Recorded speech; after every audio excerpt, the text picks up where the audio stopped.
Good morning, everybody. Hope your weekend really went well. We were wet here. I think we got north of 3 inches of rain. Most of it came in one great big storm, but that kind of helps fill the ponds up. Much needed. In fact, the state of Kansas got a lot of much needed moisture, so may not be in time to help the wheat crop, but it will certainly make soybeans and corn a little better on the forecast than they have been. Like living east of the Mississippi this weekend out here, humidity, the air was as thick as a knife, temperatures in the mid-70s, and made you appreciate the low humidity parts of the United States. My friends whine when they come to Wichita from Denver about the humidity, and when we go to Memphis or Knoxville or points south and east, we whine to our host about the humidity. So it's the way it works. Lots of news this morning. It's an auction week. We'll start today with the 2-year auction. That in and of itself is supportive. We've had a market where there's been a buyer below 20. And we've had a market when there's been a seller above 28. So we're going to get started this morning, pretty much playing the current trading range, and we'll see what happens and how that develops. So got a pretty well-established trading range that's been in effect really since the last auction, and I don't see that it'll change. The pane number 3 on F4 screen will tell us what the 50-lot player is doing. We'll talk about the news here in just a second. And we do have lots of it this morning, but I don't think it can change things. Internationally, China sunk a Vietnamese trawler, a fishing boat.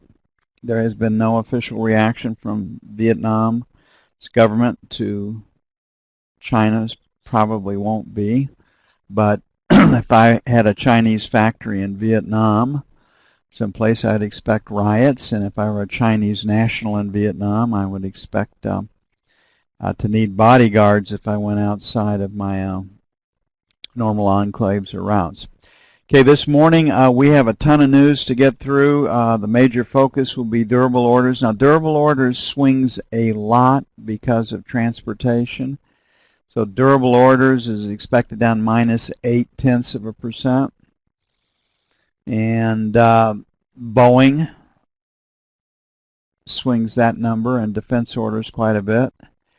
Transportation is supposed to be -0.1. This is not the stuff of strong economic growth, which is what everybody has pointed to. Case-Shiller pretty much frozen at where it's been, +0.7.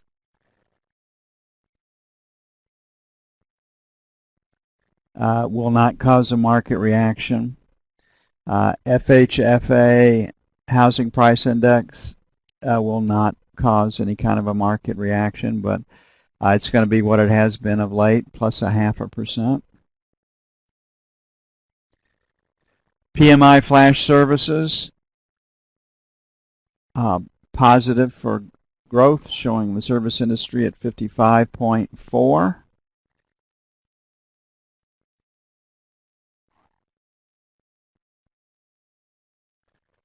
Then the next big piece of news will be consumer confidence at 83.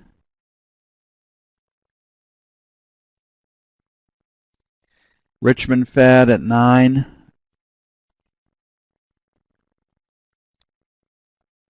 Dallas Fed, let's see, at 9.6. They really pulled out a fine-tooth comb on the Dallas Fed. So this will be the number 1, durable orders, transportation. Number 2 will be consumer confidence. And everything else probably just really won't play when you get right down to it. So basically we want to sell failure to take out 28 to the buck. and we want to be buyers in the 16 to 20. And that does it for the note.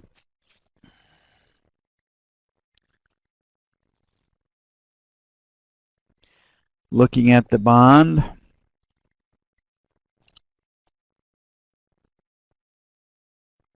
same situation. I think the trading range holds. I don't think anybody's going to get out and bomb the financials. I mean, they can go up and down, and they do have to move them up and down to move the paper, but the 2-year auction is usually a pretty good one. And lots of analysis, lots of talk out there about interest rates or yields going lower. And if that is the case, and the large financial institutions are playing it that way, you can see a lot of buying in the financials. So something's got to give, stock market or financials. And if I had to make a bet, it would be the stock market, just because of the acumen and the clout that the financial players have. They do trade fundamentals. Okay, we got volume up here at 37.16, and we have volume pretty much down here in the 36.20 area. And we're kind of right in the middle. So selling 3s to 7s, that's where resistance is. Then 11 to 15. On the buy side, might be able to go a little bit lower. Volume is leaning P. TPOs are leaning B, so we might. So we'll make 17 to 21. We'll try to buy it on the cheap, but may take 25s to get in. And then 9s to 13s. We'll play for 11 on the knob spread today. Keep the price points the same as they are on the note.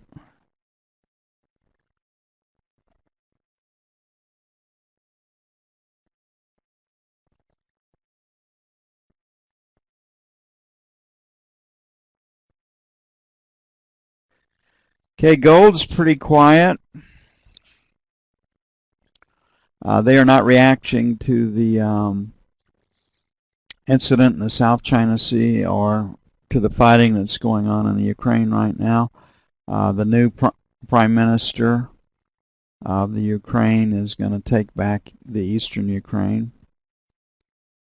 And depending on, who you read, and the rest of it is that it looks like the eastern Ukraine would like a little more autonomy, but they don't want to become a part of Russia.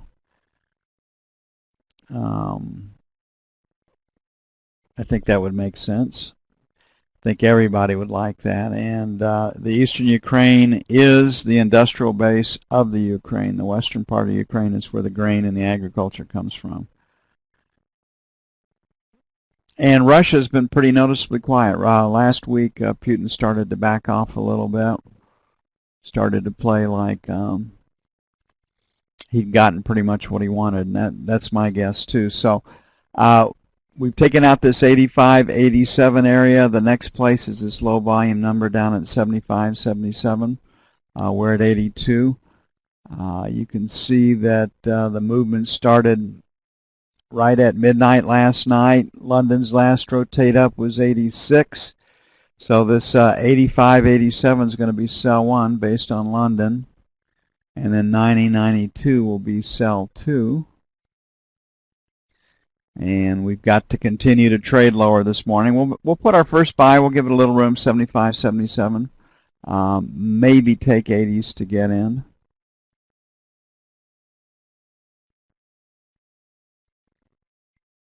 And then 68, 70 if we bust 75.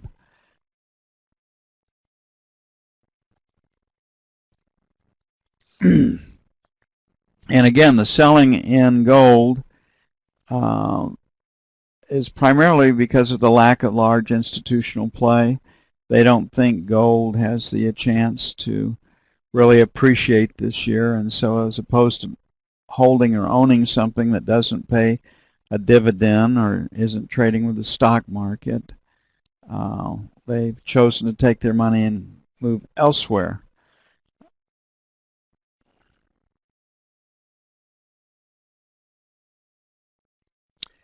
As usual on currencies, one day they're up, next day they're down. And that's the way they have been played for a long time.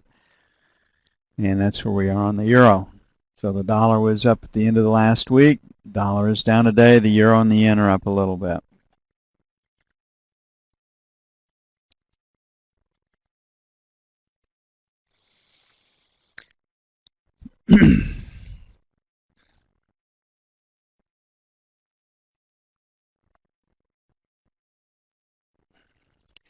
Okay, London's last rotate up stopped at 55, so we'll make 50, 60, sell 1, sell 2, 70 to 80. Think we could head a little lower. This London on Friday was down at 20, and we're at 42, so we'll make 20 to 30 buy 1. And then the buck to 10 for buy 2. I don't think there's anything that's going to shake this market up or make it move big time one way or the other.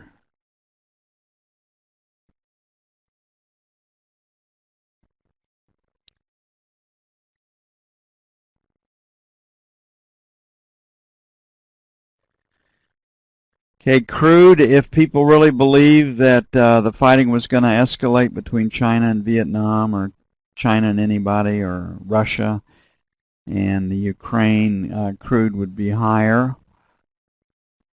You never know what's going to happen in situations like this, but again, while the Vietnamese government might not take official action other than protest this, if I were an ethnic Chinaman walking around the streets of Vietnam around my factories, I would sure want to have an armed guard. So we're in the same situation we were last week. We've got a seller at 50. And we're going to give it some room. You just never know when somebody's going to pick up a gun and start firing. We'll make it 50 to 75, 104, 50 to 75, then 105, 105 and a quarter on the sell side. And I'm going to make it 75 to the buck. I just think we'll have a tight trading range today. I don't think the market can take off, and because of the uncertainty of China and Vietnam, don't think we'll find a heavy-duty selling.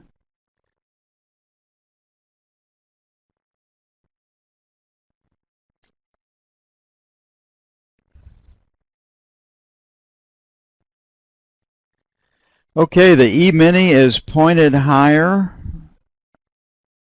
and we talked about last week the 1900 was in reach, and we would get there.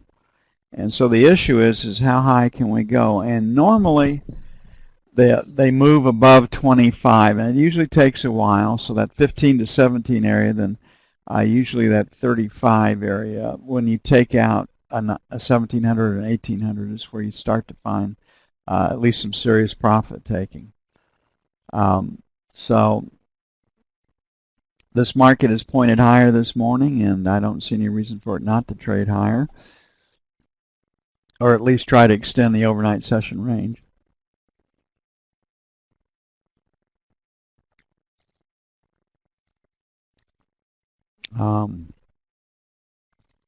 Last week the talk was 1900. I'm sure the talk this week will be 1950.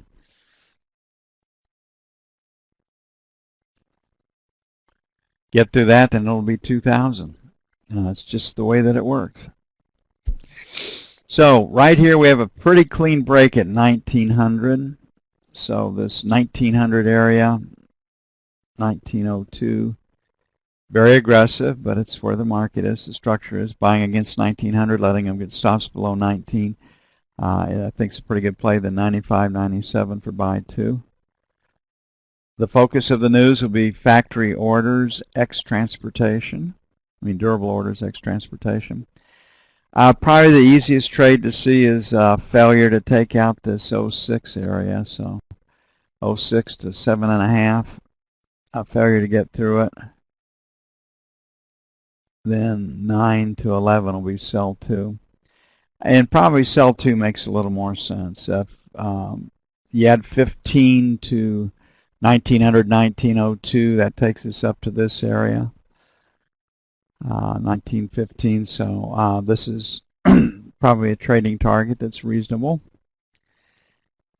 First, you got to get through the overnight session high, and we've got a little volume node right here. So we'll try to buy against the buck, the 95.97, and look to be sellers 1910, 1915.